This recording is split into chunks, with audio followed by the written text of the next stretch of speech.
야곱이 눈을 들어보니 에서가 오고 있었습니다. 에서는 종 400명을 거느리고 있었습니다. 그래서 야곱은 레아와 라헬과 두 여종에게 아이들을 나누어 맡겼습니다.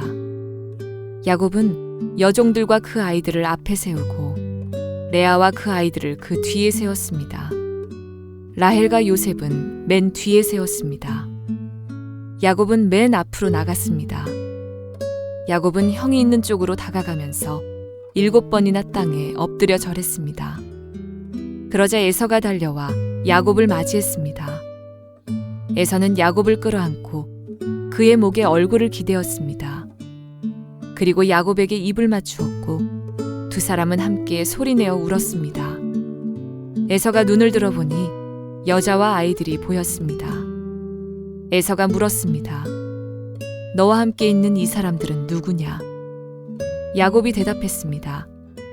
이 사람들은 하나님께서 형님의 종인 저에게 은혜로 주신 아이들입니다. 두 여종과 그들의 아이들이 에서 앞으로 나와 땅에 엎드려 절했습니다. 그런 다음 이번에는 레아와 그 아이들이 에서에게 나와 역시 땅에 엎드려 절했습니다. 마지막으로 요셉과 라헬이 에서에게 나와 마찬가지로 땅에 엎드려 절했습니다. 에서가 말했습니다. 여기까지 오는 동안에 가축대를 여러 번 만났는데 그것은 웬 가축대냐? 야곱이 대답했습니다. 그것은 형님께 드리는 선물입니다. 에서가 말했습니다. 야곱아, 그런 것은 나에게도 얼마든지 있다. 네 것은 네가 가져라. 야곱이 말했습니다. 아닙니다, 형님. 저를 좋게 보신다면 제가 드리는 선물을 받아주십시오. 형님 얼굴을 다시 뵙게 되어 너무나 기쁩니다. 형님이 저를 받아주시니 마치 하나님 얼굴을 뵙는 듯합니다. 그러니 제 선물을 받아주십시오. 하나님께서 저에게 큰 은혜를 베풀어 주셔서 저는 넉넉하게 가지고 있습니다. 야곱이 자꾸 권하자 에서가 선물을 받았습니다. 에서가 말했습니다. 자, 이제 가자. 나도 너와 함께 가겠다. 그러나 야곱이 에서에게 말했습니다. 형님께서도 아시겠지만 아이들은 약합니다. 게다가 가축대와 그 새끼들도 걱정이 됩니다. 하루 동안 너무 많이 걷게 되면 짐승들이 다 죽을 것입니다. 형님, 그러니 형님 먼저 가십시오. 저는 천천히 뒤따라가겠습니다. 가축대와 아이들의 걸음걸이에 맞추어 천천히 가겠습니다. 그리고 세일에서 다시 형님을 뵙겠습니다. 그러자 에서가 말했습니다. 그렇다면 내가 데리고 있는 사람 중 몇 명을 네 곁에 남겨두어 너와 함께 오게 하마. 야곱이 말했습니다. 어찌 그렇게 하겠습니까? 내 주인인 형님의 친절한 마음만으로도 만족합니다. 그리하여 그날 에서는 세일 쪽으로 다시 돌아갔습니다. 네, 고맙습니다. 우리 가슴에 손을 얹고 신앙을 고백과 함께 말씀을 듣겠습니다. 제가 먼저 고백하겠습니다. 하나님은 나를 사랑하십니다. 나는 그 사랑 안에 있습니다. 하나님은 오늘 나에게 말씀하실 것입니다. 그 말씀에 능력이 있습니다. 그 말씀에 생명이 있습니다. 나의 마음을 하나님께 열겠습니다. 나의 생각을 예수님께 집중하겠습니다. 들은 만큼 변합니다. 들은 만큼 행복해집니다. 우리는 지난 주일날 창세기 32장 말씀을 나누면서 야복강의 씨름에 대한 묵상을 함께 했었습니다. 야곱의 인생의 결정적인 전환점이 되었던 사건이 야복강의 씨름이었습니다. 야곱은 형 에서를 만나기 전날 밤 모든 가족과 종들 그리고 가축을 강 건너편으로 보내고 홀로 남았습니다. 그런데 어떤 사람이 와서 야곱과 밤새 씨름을 한 것입니다. 그 씨름이 얼마나 치열했던지 새벽까지 계속되었고 그 사람은 자신이 야곱을 이길 수 없음을 알고 야곱의 엉덩이 뼈를 쳐서 탈골시켰습니다. 그리고 야곱에게 말하기를 이제 날이 새니 나를 가게 하라 했지만은 야곱은 그 사람을 놓지 않고 말했습니다. 나를 축복하기 전에는 보내드릴 수가 없습니다. 그러자 그 사람이 야곱에게 물었습니다. 네 이름이 무엇이냐? 야곱이 대답합니다. 야곱입니다. 그러자 그 사람이 말합니다. 이제부터 네 이름은 야곱이 아니라 이스라엘이라 하라. 이는 네가 하나님과 씨름했고 사람과도 씨름해서 이겼기 때문이다. 근데 이것이 야복강의 씨름에 대한 내용입니다. 야곱이 이스라엘이 된 것입니다. 그러고 난 다음에 그 사람은 떠났고 야곱이 일어나서 말하기를 내가 하나님의 얼굴을 보고도 죽지 않았구나 이러면서 그 땅의 이름을 하나님의 얼굴이라는 뜻인 브니엘로 붙였습니다. 우리는 이 사건을 묵상하면서 이 사건은 큰 두려움과 절망에 빠진 야곱이 온 힘을 다해서 하나님께 기도했던 사건으로 바라봅니다. 실제로 하나님께서 사람의 모습으로 오셔서 야곱과 씨름을 하셨는지 아니면 야곱이 씨름하듯이 온 힘을 다해서 하나님께 기도했고 그런 상황 가운데 야곱을 타치하셨던 것인지 우리는 정확하게 알 수 없습니다. 그러나 한 가지 분명한 것은 야곱은 그날 밤 하나님의 얼굴을 보았습니다. 그러나 하나님과의 깊은 만남이 있었던 것이지요. 야곱이 이스라엘이 되었다는 이야기는 그의 인생의 근본적인 변화를 의미하는 겁니다. 속이는 자, 발을 거는 자, 걸림돌 같은 인생이 하나님과 씨름하며 사는 인생, 하나님께서 씨름하는, 하나님께서 대신해서 싸우신 인생으로 변화된 것입니다. 여러분 주님의 이름으로 축복합니다. 그리스도 안에 있는 모든 성도는 영적 이스라엘입니다. 그러면 우리는 어떤 삶을 살아야 되겠습니까? 우리도 하나님과 씨름하는 인생을 살아야 되는 것입니다. 사람들과 씨름하며 사는 인생은 야곱의 인생입니다. 그러나 우리는 이제 그리스도 안에서 야곱이 아니라 이스라엘입니다. 하나님과 씨름하면서 사는 인생이 된 것입니다. 그러므로 우리는 항상 하나님 앞에 나아가야 됩니다. 그분 앞에 토하고 그분과 씨름하고 그럴 때에 사람을 두려워하고 사람 앞에 분노하는 대신에 사람을 불쌍히 여기고 사랑할 수 있는 그리스도인의 삶의 자리를 지킬 수 있게 될 것입니다. 이렇게 야곱은 이스라엘이 되었습니다. 그리고 아침 해가 뜨면서 그는 형 예서를 향해서 나아가면서 오늘 우리가 묵상하려고 하는 창세기 33장의 본문이 시작됩니다. 33장 1절부터 4절까지 내용을 먼저 보겠습니다. 제가 먼저 1절 읽겠습니다. 야곱이 눈을 들어보니 에서가 오고 있었습니다. 에서는 종 400명을 거느리고 있었습니다. 그래서 야곱은 레아와 라헬과 두 여종에게 아이들을 나누어 맡겼습니다. 2절 야곱은 여종들과 그 아이들을 앞에 세우고 레아와 그 아이들을 그 뒤에 세웠습니다. 라헬과 요셉은 맨 뒤에 세웠습니다. 야곱은 맨 앞으로 나아갔습니다. 야곱은 형이 있는 쪽으로 다가가면서 7번이나 땅에 엎드려 절했습니다. 4절 그러자 에서가 달려와 야곱을 맞이했습니다. 에서는 야곱을 끌어안고 그의 목에 얼굴을 기대었습니다. 그리고 야곱에게 입을 맞추었고 두 사람은 함께 소리내어 울었습니다. 야복강의 긴 밤이 지나고 아침 해가 떠오르고 있을 때에 저 멀리서 에서가 오고 있는 모습이 보였습니다. 400명이나 되는 종들을 거느리고 오고 있으니까 그 모습이 아주 대단했겠지요. 그러니 멀리서도 단번에 보였을 것입니다. 야곱은 어떻게 반응합니까? 가족을 세 그룹으로 나눕니다. 제일 앞에는 두 여종과 그들의 낳은 아이들을 내세우고 조금 떨어뜨려서 그 뒤에는 레아와 또 레아가 낳은 아이들을 그룹을 짓고 또 떨어뜨려서 제일 뒤에는 라헬과 라헬이 낳은 요셉을 그룹 지어서 이렇게 세 그룹으로 나누어서 형 예서를 향해서 나아가게 한 겁니다. 이렇게 가족을 세 그룹으로 나누고 그룹을 순서를 따라서 세운 것을 보게 되면 야곱의 가정에 흐르는 편애와 차별이라고 하는 병폐가 여전히 나타나고 있는 것을 볼 수가 있습니다. 야곱이 이스라엘로 변화되었지만 그의 삶이 단번에 다 바뀐 것은 아니었던 겁니다. 그러나 큰 변화가 있었습니다. 그 변화는 이 모든 가족들 무리 가장 앞쪽에 야곱이 선 것이었습니다. 야복강가의 씨름, 브니엘의 경험 전에는 야곱이 제일 뒤에 섰습니다. 그러나 이제 그는 제일 앞에 섭니다. 아버지의 영적 책임, 아버지의 자리를 회피하지 않는 모습을 보여주고 있는 것이죠. 그리고 형 예서를 향해 나아가면서 7번이나 반복해 절을 하면서 에서를 향해 나아갔다 이렇게 기록되어 있습니다. 이 모습은 야곱이 형 에서를 마치 종이 주인을 대하듯이 그렇게 대하면서 형을 향해 나아가고 있는 모습을 설명하고 있는 것입니다. 여러분 한번 상상해 보시기를 바랍니다. 절름발이가 되어서 7번이나 반복해 절을 하면서 야곱을 향해 나아가고 있는, 에서를 향해 나아가고 있는 야곱의 모습을 한번 상상해 보시기를 바랍니다. 이렇게 두 형제가 드디어 20년 만에 만나게 되었습니다. 그런데 이런 만남 가운데 형 에서가 야곱에게 보인 모습은 대단히 놀라운 모습을 보여주었습니다. 성경은 말씀하시기를 에서가 야곱을 향해서 달려갔다 그랬습니다. 달려오더니 그를 맞이하여 끌어안고 또 목을 어긋맞추고 입 맞추고, 그러고는 두 형제가 울었다, 이렇게 기록이 되어 있습니다. 이때 에서의 모습을 성경은 6개의 히브리어 동사를 연결하여서 자세하게 묘사를 하고 있습니다.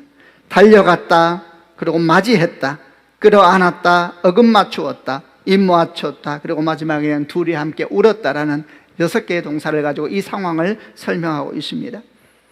에서가 달려갔다, 그리고 야곱을 맞이했다. 달려가고 맞이한 이 동사는 창세기 18장을 보게 되면 아브라함이 장막문에 앉아있는 즈음에 앞에 갑자기 세 사람이 보였을 때에 그 사람을 발견하고 달려가서 영접하면서 집으로 초청하는 장면이 있습니다. 이 세 명이 하나님과 천사들이었습니다. 이때 달려가서 영접했다 했을 때 쓴 단어와 똑같은 단어가 에서가 야곱을 향해 달려가서 맞이했다라는 단어와 똑같은 단어입니다.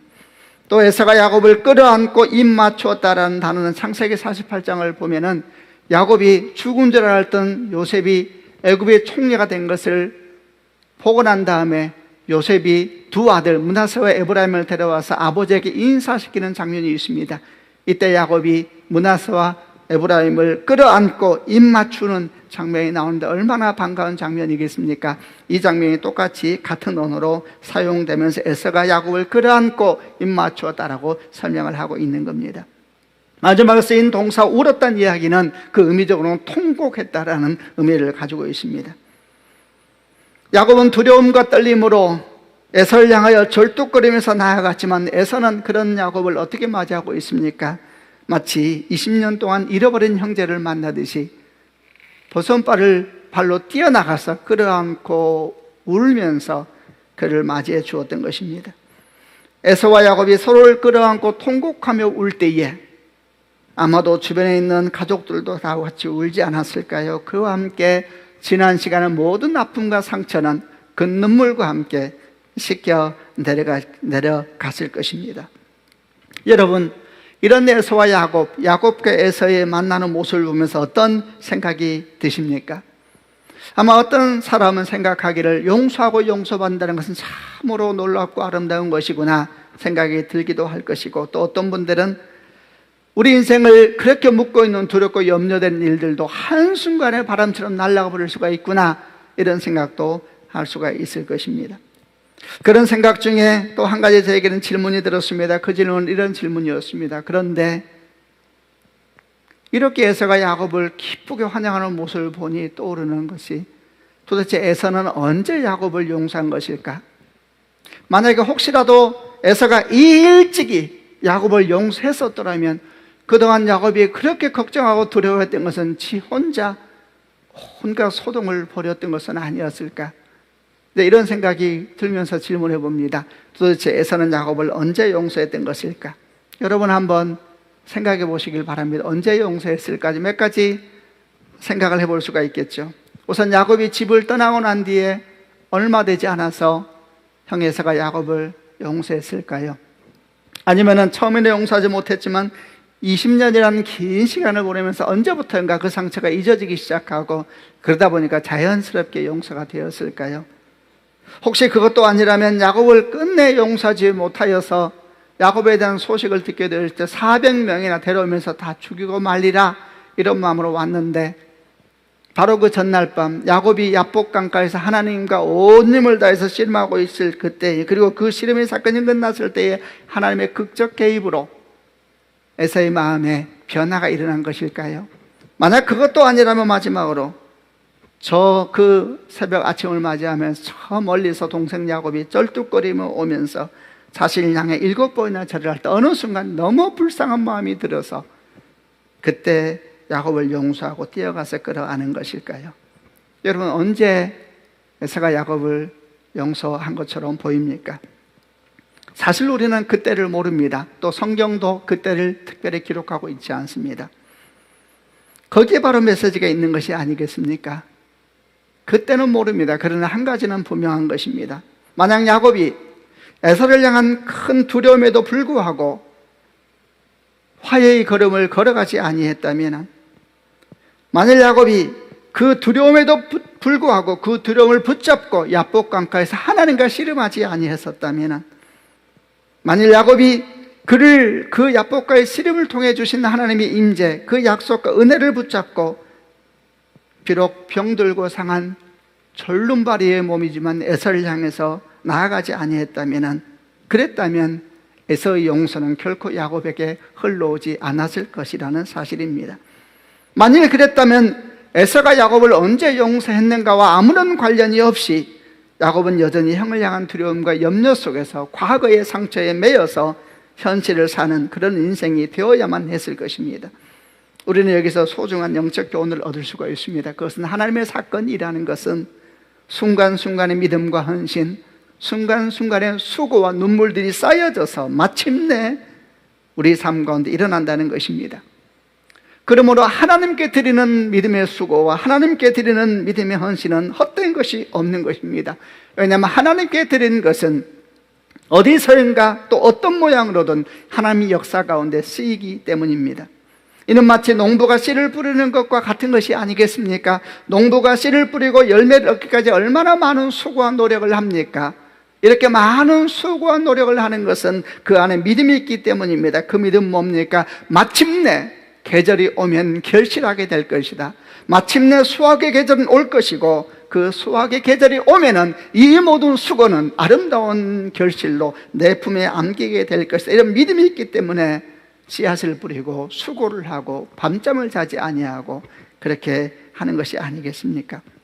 신앙도 마찬가지입니다. 그러므로 우리는 날마다 믿음을 가지고 씨앗을 뿌리고 또 믿음의 수고를 하는 것입니다. 시편 126편 5절과 6절 말씀에 개역개정으로 이런 말씀이 있습니다. 이 말씀을 같이 한번 읽어보려고 합니다. 읽겠습니다. 시작. 눈물을 흘리며 씨를 뿌리는 자는 기쁨으로 거두리로다. 울며 씨를 뿌리러 나가는 자는 반드시 기쁨으로 그 곡식단을 가지고 돌아오리로다. 아멘. 눈물을 흘리며 씨를 뿌리는 자는 기쁨으로 거두리로다. 울며 씨를 뿌리러 나가는 자는 반드시 기쁨으로 그 단을 가지고 돌아갈 것이다. 아멘. 이것이 믿음입니다. 우리가 믿음의 수고를 하고 믿음의 씨앗을 뿌린다 할지라도 그 열매가 당장 눈앞에 보이지 않을 수가 있습니다. 그러나 계속해서 믿음의 수고를 뿌리는 것은 믿음이 있기 때문입니다. 하나님의 결실이 계속 올 것이다. 이렇게 계속해서 믿음의 수고를 하고 그리고 야곱처럼 두려움 가운데도 포기하지 아니하고 하나님과 씨름하는 인생을 살아가게 될 때 어느 순간 나를 죽이려 오던 군대가 내 인생을 호위하는 호위대로 변하게 되는 것입니다.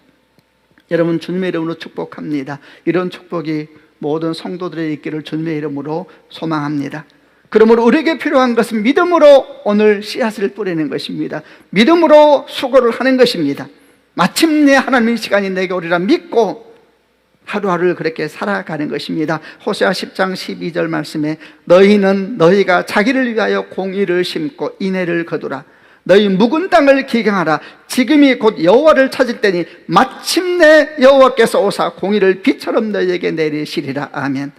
자기를 위하여 공의를 심고 인애를 거두라. 공의를 심고 인애를 거두라.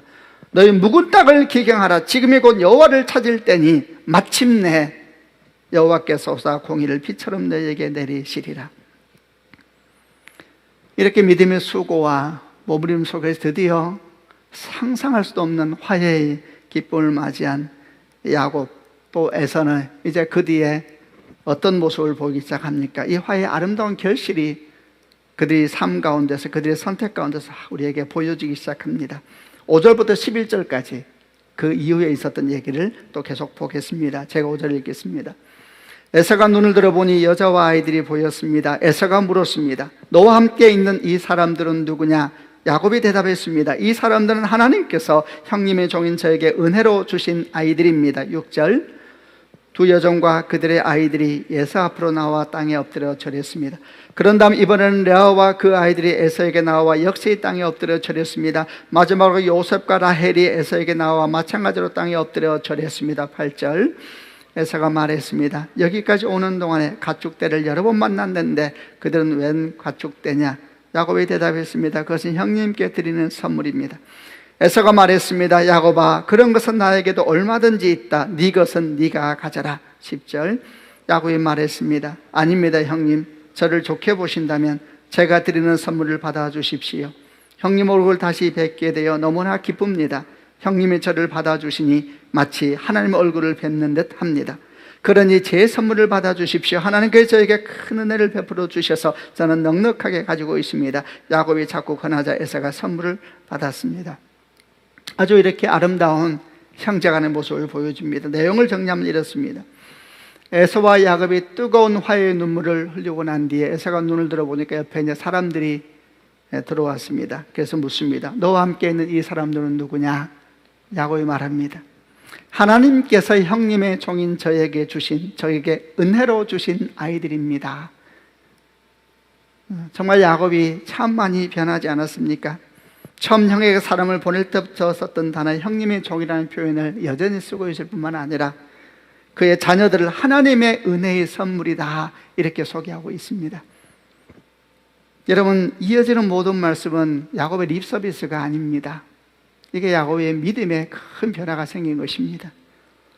하나님의 은혜의 선물입니다. 자녀도 하나님의 은혜의 선물이요, 우리에게 주신 환경도 은혜의 선물이요, 다 주님이 주신 은혜의 선물인 줄로 믿습니다.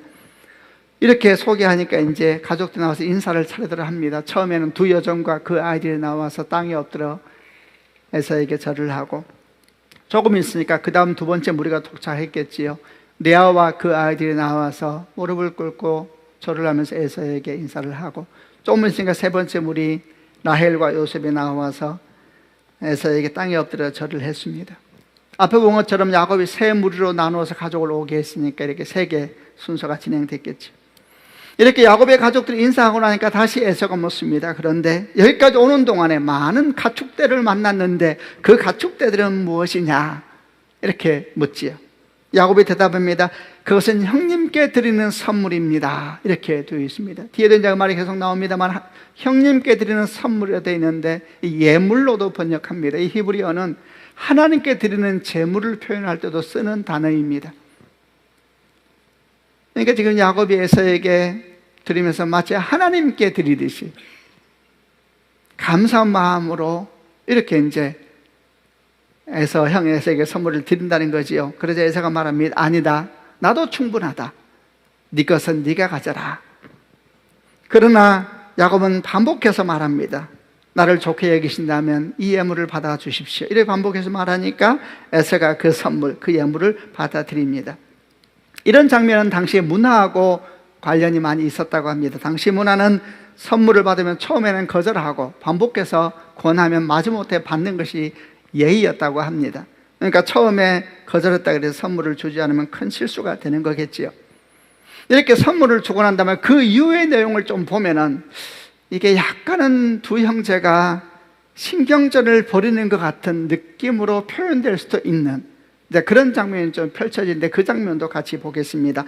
12절부터 18절까지 그 뒤의 내용도 함께 보겠습니다. 제가 12절 읽겠습니다. 에서가 말했습니다. 자, 이제 가자. 나도 너와 함께 가겠다. 13절. 그러나 야곱이 에서에게 말했습니다. 형님께서도 아시겠지만 아이들은 약합니다. 게다가 가축대와 그 새끼들도 걱정이 됩니다. 하루 동안 너무 많이 걷게 되면 짐승들이 다 죽을 것입니다. 형님, 그러니 형님 먼저 가십시오. 저는 천천히 뒤따라 가겠습니다. 가축대와 아이들이 걸음걸이에 맞추어 천천히 가겠습니다. 그리고 세일에서 다시 형님을 뵙겠습니다. 15절. 그러자 에서가 말했습니다.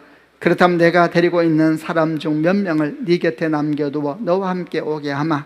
야곱이 말했습니다. 어찌 그렇게 하겠습니까? 내 주인은 형님의 친절한 마음만으로도 만족합니다. 그래야 그날 에서는 세일 쪽으로 다시 돌아갔습니다. 하지만 야곱은 숫곳으로 갔습니다. 그곳에서 야곱은 자기 식구들이 머물 집을 지었습니다. 그리고 짐승들을 위해 우리를 지어 주었습니다. 그래서 그곳의 이름은 숫곳이 되었습니다. 18절, 야곱은 밧다라람을 떠나 가나안 땅 세겜성에 무사히 이르렀습니다. 야곱은 성 동쪽에 장막을 쳤습니다. 에서가 선물을 받고 난 다음에 형 에서가 야곱에게 말하기를 함께 떠나자, 나도 너와 함께 하겠다, 이렇게 말을 합니다. 이 말을 어떻게 해석해야 될까? 어쩌면 이 말은 에서가 야곱을 보호해 주려는 그런 마음일 수도 있고, 또 어쩌면 야곱을 에서의 보호 아래 두려는, 말하자면 야곱이 에서의 백성이 되는 것이 아니겠습니까? 이런 의도일지도 모르겠습니다. 이에 대해서 야곱이 뭐라고 말합니까? 아이들과 가축들이 너무 약해졌습니다. 바로 형을 따라가면 다 죽고 말 것이니 아이들과 가축들의 속도에 맞춰서 가겠습니다. 그리고 후에 세일에서 형님을 뵙겠습니다. 이렇게 제안하여서 완곡하게 형님의 제안을 거절하게 됩니다. 그러자 에서가 다시 또 뭐라고 말을 하냐면, 그럼 몇 명이라도 남겨서 너와 함께 오게 하겠다 제안했을 때도 다시 야곱은 뭐라고 말합니까? 아닙니다. 저는 제 주인이신 형님의 친절만으로도 충분합니다. 말하면서 또다시 완곡하게 거절합니다. 언뜻 보기에는 이 장면은 에서와 야곱 사이에 보이지 않는 신경전이 벌어지는 것처럼 느껴질 수도 있습니다. 그러나 그렇게 보지 않아도 됩니다. 오히려 이런 형제의 모습은 화해를 했다 할지라도 그 화해가 모든 것을 같이 해야 되는 것은 아니라는 것을 보여주는 장면이라 할 수 있습니다. 화해한다는 것은 곧 그 사람의 모든 것을 함께 한다는 의미는 아닌 것입니다. 용서하고 용서받았다고 해서 꼭 가까이 살면서 서로 왕래하고 살아야 하는 것도 아닌 겁니다. 그럴 수도 있고 그러지 않을 수도 있지요. 서로가 선택하고 그 선택을 존중하고 격려하면 되는 것입니다. 에서와 야곱이 서로를 향한 분노와 두려움은 참으로 주의 은총으로 용서와 화해로 바뀌었습니다. 그러나 각자의 삶의 자리가 다른 것입니다. 그래서 한 사람은 에돔으로 돌아가고 또 한 사람은 가나안으로 가는 것인데, 이런 대화 속에서 에서의 제안에 대해서 야곱이 완곡하게 거절하는 것은 두 사람의 화해가 진짜 화해라는 것을 보여주는 것입니다. 서로를 인정해주고 서로의 삶의 자리를 격려해주고 서로를 받아주고, 훗날 세일에서 형님을 뵙겠습니다, 이 말이 거짓말이 아니냐? 그렇지 않지요. 나중에 아버지가 돌아가실 때 함께 하지 않습니까? 이렇게 이제는 분노하고 상처를 주고받는 관계가 아니라 서로의 자리가 있지만 그 자리를 존중해 주면서 서로를 격려하고 서로를 위해서 기도하고 서로가 잘 되기를 바라면서 삶을 살 수 있는 관계로 의존한 그것이 에서와 야곱의 화해 가운데서 볼 수 있는 것입니다. 그런데 이런 두 사람의 화해의 대화를 보면서 저 개인의 마음 가운데 정말 아름답게 보이는 장면이 있어서 그 부분을 조금 더 나누려고 합니다. 그것은 창세기 33장 10절에 나오는 말씀인데, 이 부분은 개역개정으로 한 번 더 읽어보려고 합니다. 같이 읽겠습니다. 시작. 야곱이 이르되 그렇지 아니하니이다. 내가 형님의 눈앞에서 은혜를 입었사오면 청하건대 내 손에서 이 예물을 받으소서. 내가 형님의 얼굴을 배운즉 하나님의 얼굴을 뵌 것 같사오며 형님도 나를 기뻐하심이니이다. 이 말씀은 에서가 야곱의 가축 선물을 괜찮다고 거절했을 때에 그래도 받아달라고 하는 야곱의 표현 중에 나오는 것인데, 그 중에서 이런 표현을 합니다. 야곱이 내가 형님의 얼굴을 배운 즉 하나님의 얼굴을 보는 것 같습니다, 이렇게 말을 합니다. 정말 이 말씀이야말로 창세기 33장에 있는 에서와 야곱의 화해의 모든 대화 중에 백미 중에 백미라 할 수 있을 것입니다. 야복강의 씨름에서 화해에 이르는 이런 일련의 과정을 겪기 이전에 에서는 야곱에게 어떤 사람이었습니까? 할 수만 있으면 피하고 싶고 할 수만 있으면 도망가고 싶은 그런 존재였지 않습니까? 그때 야곱에게 에서의 얼굴은 두려움의 상징이었고, 공포의 상징이었습니다. 그래서 아마도 비슷하게 생긴 사람만 보아도 깜짝 놀라면서 피해서 달아나지 않았겠습니까? 그런데 지금 야곱은 그 에서의 얼굴에서 하나님의 얼굴을 봅니다, 이렇게 말하고 있으니 얼마나 놀라운 변화입니까? 염려와 두려움에 쌓여 있을 때 그저 에서의 얼굴이었지만, 그러나 지금은 그 얼굴에서 하나님의 얼굴이 보이기 시작하니 이것이야말로 화해의 은총이요 하나님의 은혜가 아니겠습니까? 여러분, 주님의 이름으로 축복합니다. 저는 우리 교회 모든 성도들이 걱정하고 염려하고 두려워하는 자리가 하나님의 얼굴 보는 자녀가 되기를 주님의 이름으로 축원합니다. 나는 우리 성도들이 자녀들의 얼굴에서 하나님의 얼굴을 볼 수 있는 축복이 있기를 바랍니다. 남편과 아내가 서로의 얼굴에서 남편은 아내의 얼굴을 바라보면서 아내는 남편의 얼굴을 바라보면서 하나님의 얼굴을 볼 수 있는 축복이 있기를 바랍니다. 나는 우리 교회 모든 성도들이 직장에서 만나는 동료들 가운데서 또는 어떤 모양이든 만나는 사람들과 환경 가운데서 하나님의 얼굴을 볼 수 있는 축복이 있기를 바랍니다. 여러분 한번 상상해 보시기를 바랍니다. 부모가 자녀 얼굴에서 하나님의 얼굴을 볼 수 있다면 어떤 일이 생기겠습니까? 하나님의 얼굴이 보이지 않으면 자녀 얼굴만 보이는 것입니다. 그럼 그 자녀에게 매이는 것입니다. 그러면 건강한 영향력을 자녀에게 흘러보낼 수가 없습니다. 자녀가 낙심하면 부모도 낙심하고, 자녀가 뭔가 되는 것 같으면 부모도 흥분하는데 이것은 아주 건강하지 않은 것입니다. 그러나 부모가 자녀의 얼굴에서 하나님의 얼굴을 볼 수만 있다면, 자녀가 낙심하고 자녀가 길을 잃어버려도 그 모든 순간에도 말할 수 없는 따뜻함으로 자녀를 바라보면서 소망하고 기도하게 될 것입니다. 자녀의 얼굴에서 하나님의 얼굴이 보인다면 왜 안 그러겠습니까? 그러다 보니까 질문하게 됩니다. 어떻게 야곱은 에서의 얼굴에서 하나님의 얼굴을 볼 수가 있었을까? 아주 분명한 답은 그것은 그가 먼저 하나님의 얼굴을 본 사람이기 때문입니다. 그가 하나님의 얼굴을 본 사람이었습니다. 그에게는 분이엘의 경험이 있었던 것입니다. 그러므로 자녀의 얼굴에서 하나님의 얼굴을 보기 원하는 부모들은 그 자신이 먼저 하나님의 얼굴을 보는 신앙인이 되어야 하는 것입니다. 여러분, 부모만이 아닙니다. 모든 성도가 마찬가지입니다. 그러므로 우리 모두는 항상 하나님의 얼굴을 구하는 그리스도인이 되어야 하는 것이고, 이것은 대단히 중요한 것입니다. 민수기 6장을 보게 되면 하나님께서 모세를 통하여 이스라엘을 위해 기도하는 제사장들에게 직접 주신 기도의 내용이 나오는데, 민수기 6장 22절부터 27절까지 개역개정으로 한번 하나님이 직접 주신 기도의 내용을 읽어보겠습니다. 제가 먼저 22절 읽겠습니다. 여호와께서 모세에게 말씀하여 이르시되, 23절, 아론과 그의 아들들에게 말하여 이르기를 너희는 이스라엘 자손을 위하여 이렇게 축복하여 이르되, 24절, 여호와는 네게 복을 주시고 너를 지키시기를 원하며 여호와는 그의 얼굴을 네게 비추사 은혜 베푸시기를 원하며 여호와는 그 얼굴을 네게로 향하여 드사 평강 주시기를 원하노라 할지니라 하라. 27절 같이 읽겠습니다. 그들은 이같이 내 이름으로 이스라엘 자손에게 축복할지니 내가 그들에게 복을 주리라. 하나님이 직접 주시면서 제사장들이 항상 이스라엘 백성을 이 기도로 축복해 주어라 이러면서 3개의 기도의 제목을 줍니다. 그 중에 2개가 하나님의 얼굴을 구하는 기도입니다. 여호와께서 그 얼굴을 네게 비추사 은혜 베푸시기를 원하며 여호와는 그 얼굴을 네게로 향하여 드사 평강 주시기를 원하노라. 나머지 1개의 기도, 여호와는 네게 복을 주시고 너를 지키시기를 원하며, 이 기도도 문맥의 흐름을 볼 때에 하나님의 얼굴을 구하는 기도에서 벗어나는 것이 아닙니다. 하나님께서 주신 메시지는 이것이 아니겠습니까? 하나님의 얼굴을 구하는 기도야말로, 하나님의 얼굴을 구하는 신앙이냐말로 최고의 축복 기도이고 최고의 신앙이다가 아니겠습니까? 여러분, 다시 또 축복합니다. 나는 우리 교회 모든 성도들이 하나님의 얼굴을 소망하는 성도들이 되기를 주님의 이름으로 축원합니다. 나는 우리 교회 모든 성도들이 야곱처럼 하나님의 얼굴을 보는 분이엘의 경험이 있기를 또한 주님의 이름으로 축복합니다. 그럴 때 우리가 두려워하고 염려하는 자리는 오히려 두려움과 염려의 자리가 아니라 하나님의 얼굴을 보는 축복의 자리로 변하게 될 겁니다. 다시 질문합니다. 그렇다면 어떻게, 조금만 더 구체적으로 어떻게 하나님의 얼굴을 볼 수가 있는 것입니까?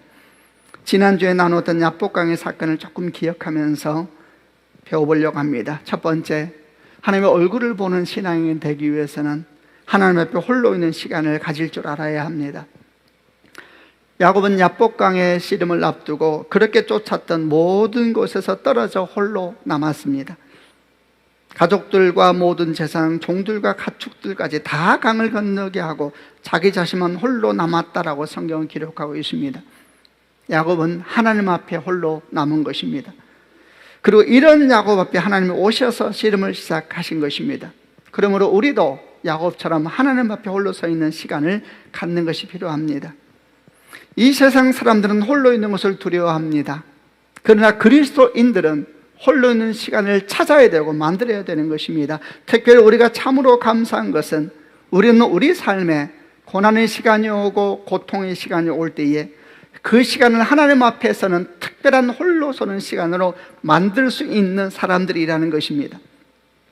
그리스도가 그 안에 없는 사람은 홀로 있는 시간은 그저 홀로 있는 시간이기 때문에 그 시간을 채우기 위하여서 온갖 것으로 채우려고 합니다. 어떤 사람은 술을 찾고, 어떤 사람은 이성을 찾고, 어떤 사람은 종교를 찾으면서 자기만의 동굴로 들어가려고 하지만, 그리스도인들은 우리 안에 성령이 계시기 때문에 그 성령께서 우리의 믿음을 터치하시고 이끌으셔서 그 두려움과 믿음의 시간을 하나님을 찾는 시간으로 만들어 가시는 것입니다. 열왕기상 19장을 보게 되면 엘리야가 나옵니다. 그는 갈멜산의 큰 승리 후에 그럼에도 변하지 않는 세상을 보면서 큰 낙심으로 깊은 영적 우울증에 빠지게 되었습니다. 그는 죽고 싶다고 기도했습니다. 사람들을 피해 그는 도망갔습니다. 그런데 하나님께서 그런 엘리야에게 나타나셔서 물과 떡을 주시면서 격려하시고 마침내 그를 하나님의 산 호렙으로 이끌어 가십니다. 그리고 굴에 들어가 있는 엘리야 앞에 하나님이 지나가십니다. 크고 강한 바람과 지진이 있었지만 그곳에 하나님은 안 계셨고 마침내 들려오는 세미한 음성 가운데 하나님을 만나게 됩니다.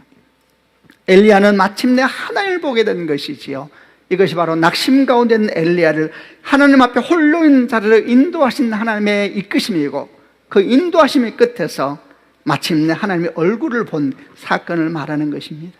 그러므로 성도 여러분, 우리는 그리스도인입니다. 많은 삶이 어렵고 힘든 시간을 보내고 있습니다. 코로나로 말미암아 우리가 알든 못하는 사이에 얼마나 많은 일들이 여러분 삶 가운데 일어나고 있겠습니까? 혹시 여러분 마음과 내 마음이 무너지고 인생에 상한 성도들이 있다면 주님의 이름으로 소망하고 축복을 드립니다. 그 시간을 하나님 앞에 홀로 머무는 은혜의 시간으로 바꾸는 축복이 있기를 바랍니다. 성령이 여러분과 저 안에 계십니다. 그분이 여러분과 저를 엘리야처럼 이끄셔서 죽고 싶어하고 절망 가운데 있는 우리를 엘리야처럼 이끄셔서 주의 세미한 음성 가운데 인도하실 것이고 마침내 주의 얼굴을 보게 하는 자리로 이끌어 주실 줄로 믿습니다. 또 우리에게 필요한 것은 뭡니까? 두 번째는 홀로 있는 시간을 갖는 이의 두 번째는 하나님께 참된 복을 받기를 간절히 구해야 된다는 것입니다. 그런데 그 참된 복이 무엇입니까? 다름 아니라 하나님의 얼굴을 구하는 복이어야 합니다. 야곱은 야복강에 씨름을 하면서 복을 빌어주기 전에는 그 사람을 놓을 수 없다고 했습니다. 얼마나 간절했든지 하나님께서 이길 수 없으셨다고 했습니다. 여러분, 이것은 비유요 계시입니다. 어떻게 사람이 하나님을 이기겠습니까? 이 계시는, 이 비유는 하나님께 참된 복을 포기하지 말고 구하라는 메시지가 아니겠습니까? 그때까지 야곱은 세상의 복을 다 받았습니다. 원하는 아내를 얻었고 11명의 아들을 얻었고 많은 종과 가축을 가져 큰 부자가 됐습니다. 그러나 야곱에게는 평화가 없었습니다. 그러면 형 에사와 화해만 하면 되는 것입니까? 그것도 아닙니다. 야곱의 근본이 변하지 않으면 그 일은 반복되는 것입니다. 형과의 갈등도 그의 근본으로부터 나온 열매이기 때문입니다. 근본의 변화, 그것이 바로 참된 복의 열매입니다. 이를 위하여 구해야 될 것은 하나님의 얼굴입니다. 하나님의 얼굴. 그래서 하나님은 모세를 통하여 이스라엘 백성을 위해서 기도할 때 하나님의 얼굴을 구하는 축복 기도를 그렇게 해주라고 말씀하신 것이 아니겠습니까?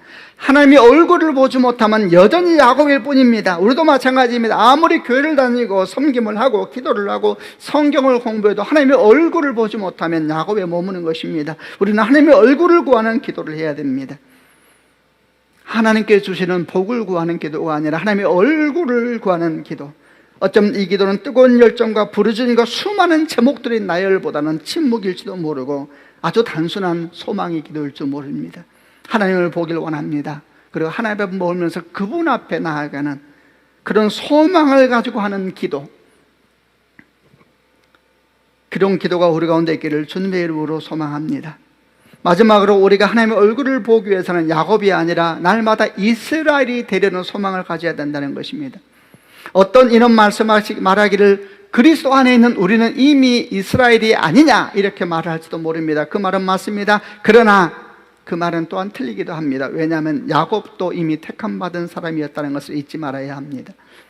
하나님은 택함 받은 야곱을 이스라엘로 바꾸기 원하셨습니다. 야복강의 분열 경험이 이걸 일어나게 하셨지요. 근데 그 뒤에도, 이 경험 뒤에도 하나님은 야곱을, 이스라엘을 간간히 야곱이라고 부르십니다. 이는 무엇을 의미합니까? 거듭난 사람은 이스라엘로 살아야 됨에도 불구하고 때때로, 아니 적지 않은 경우에 자꾸 야곱의 자리로 돌아간다는 의미가 아니겠습니까? 그러면 우리는 매 순간 야곱을 넘어 이스라엘이 되는 선택을 반복해 가야 되는 것입니다. 택함 받은 사람은 야곱으로도 살 수가 있고 이스라엘로도 살 수가 있는 것입니다. 항상 이스라엘로 살면 얼마나 좋겠습니까?